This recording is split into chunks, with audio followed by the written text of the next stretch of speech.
Hello and welcome to another episode of The Losers Win Again. I am your host, Jacob Brown, and we are here to talk about free agency running backs. We're getting prepared for this offseason. We already dropped the quarterback video, and today we are dropping the running back video. It's just great to be ahead of the game by preparing for free agency, kind of knowing where these guys are going to land. If you're into fantasy football, sports betting, this is all very helpful.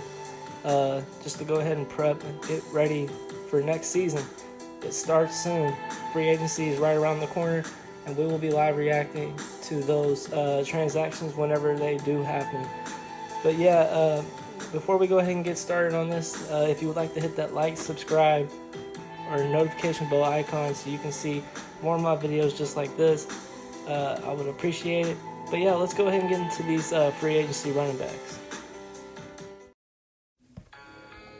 Now we're moving on to running back Leonard Fournette, and his top destinations are pretty interesting. The Miami Dolphins are going to be in a lot of these conversations because their running game was just atrocious last offseason. Bottom of a lot of rushing categories. They definitely need a running back to help support Tua in this offense, and their new head coach was offensive coordinator of the 49ers, and they were especially run heavy, so I think that will be one of their top priorities in this offseason is to acquire a running back through free agency or the draft. But the Dolphins just seem like the most logical fit for Leonard Fournette if the Tampa Bay Buccaneers don't franchise tag him, which I doubt they will. Running backs rarely get franchise tagged. That's the main destination for him. Then we move on to the Seattle Seahawks. They are basically going to be without a running back this offseason. Rashad Penny's hitting the free agency market. He'll likely sign back unless a team just wants to waste their money on him. I mean, he's never been a very accountable running back.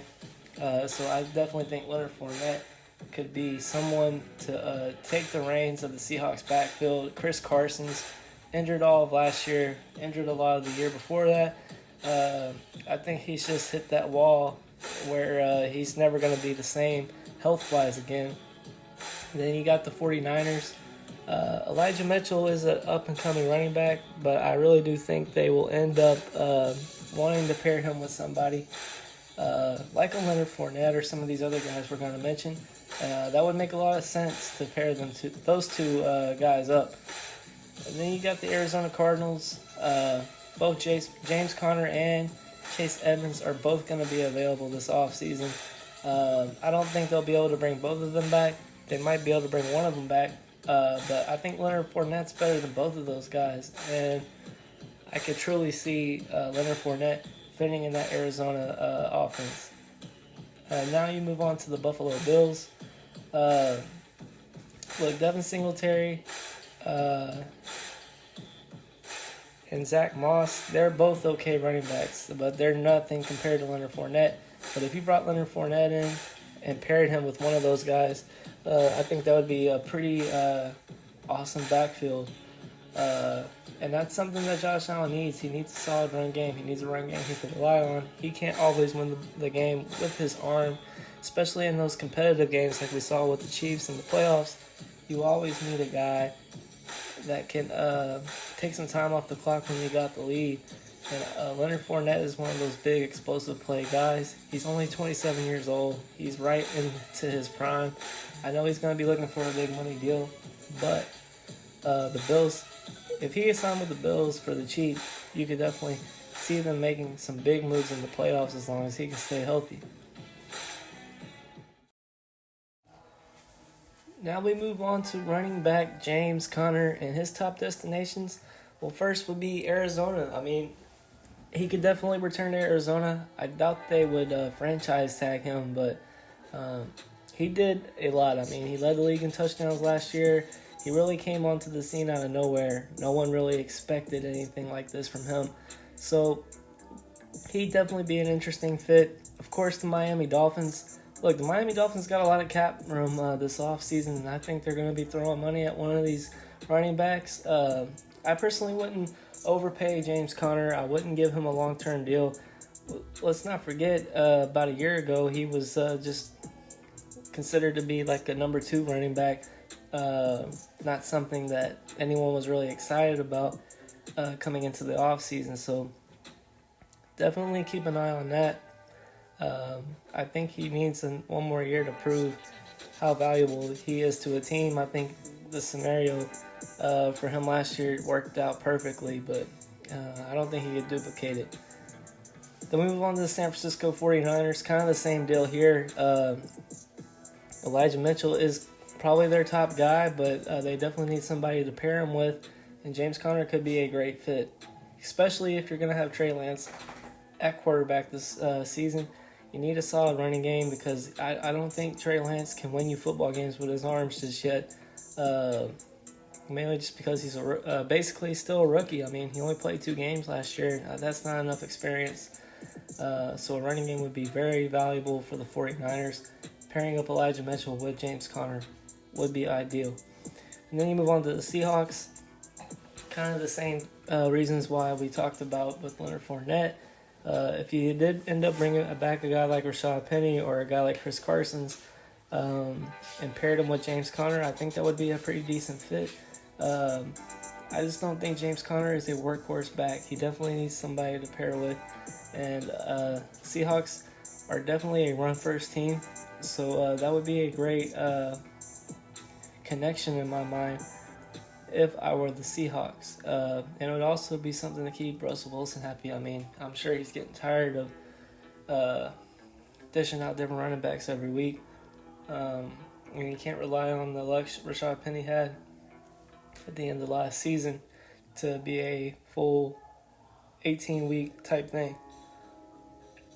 Then we move on to the Atlanta Falcons, and like I was saying before, this is definitely a type of team that will overpay for a guy, and I could definitely see James Conner end up on the Falcons.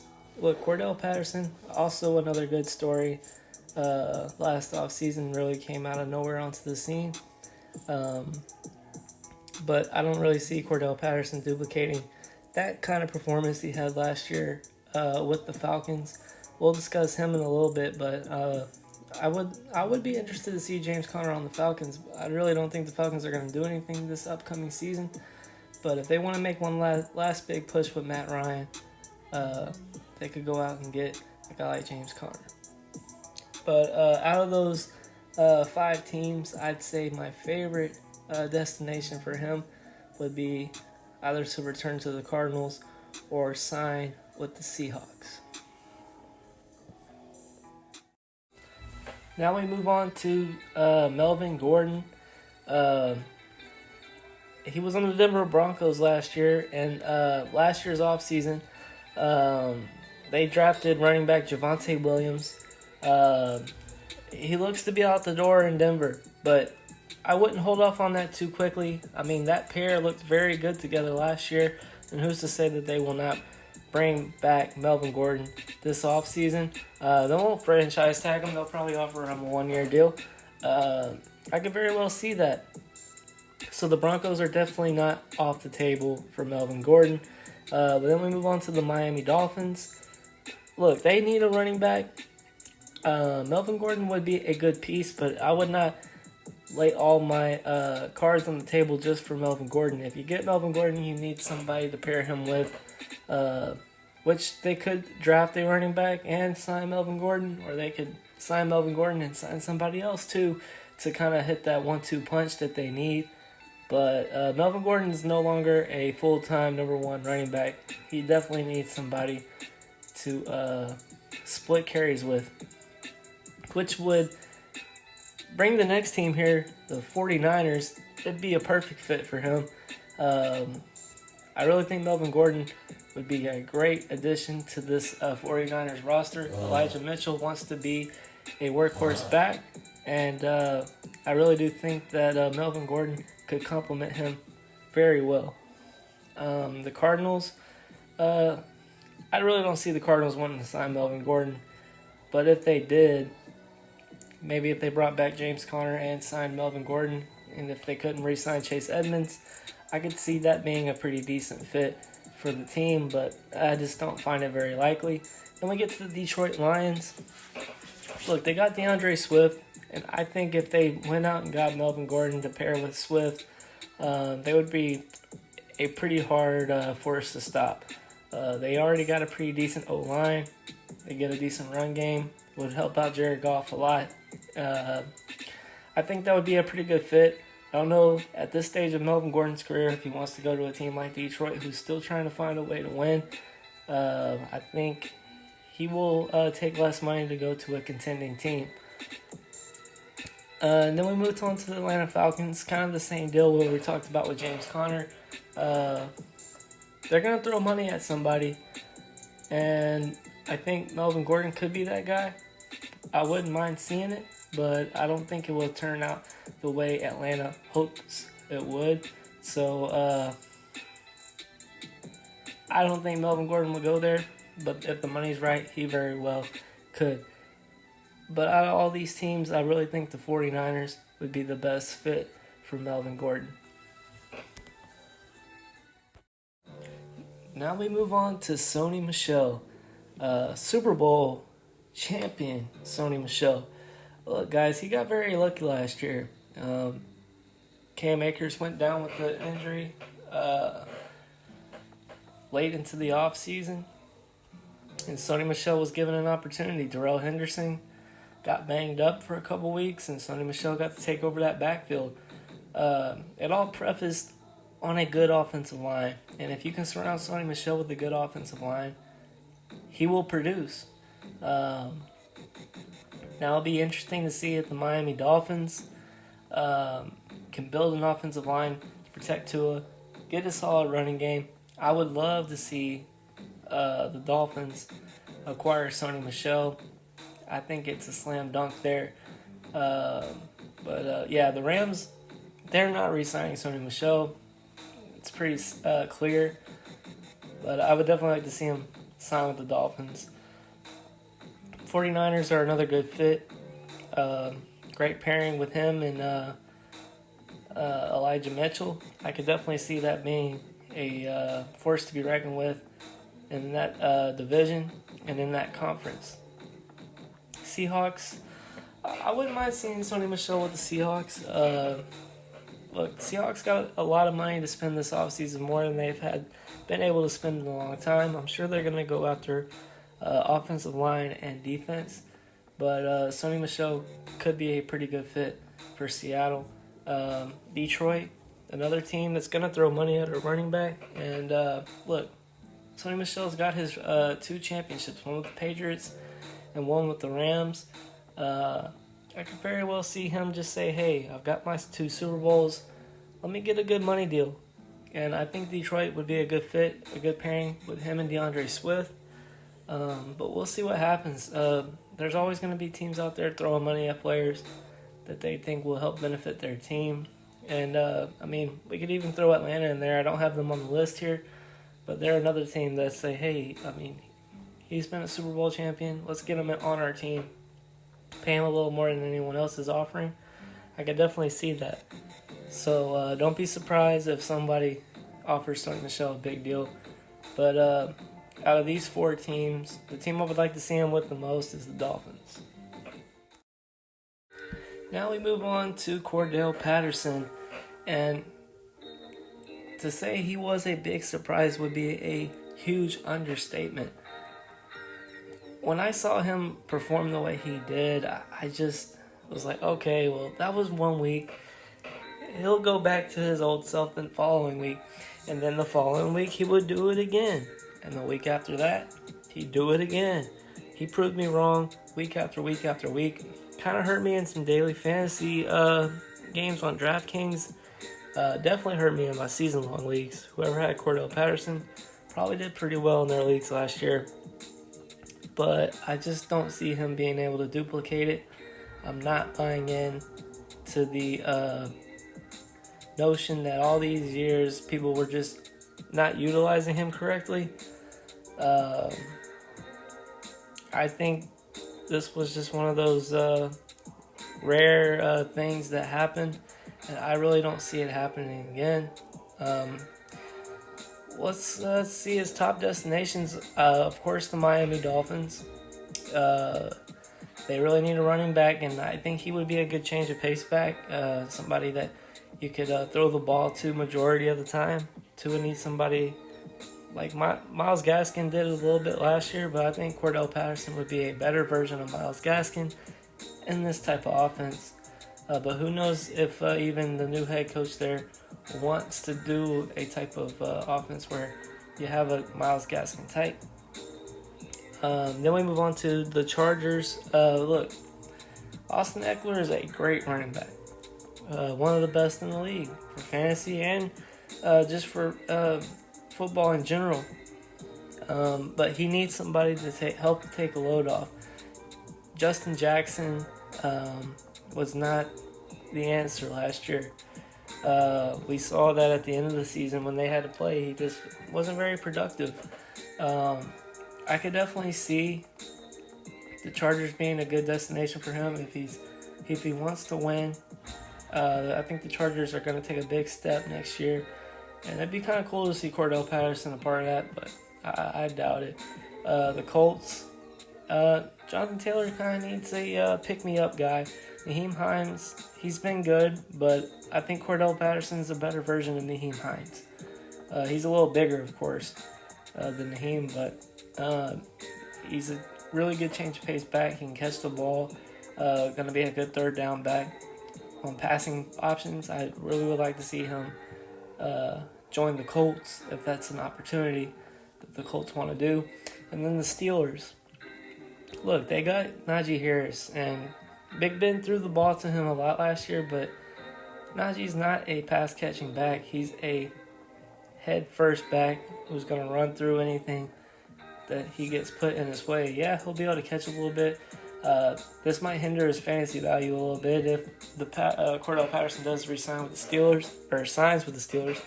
But at the end of the day, I think this would be a pretty good fit for Cordell.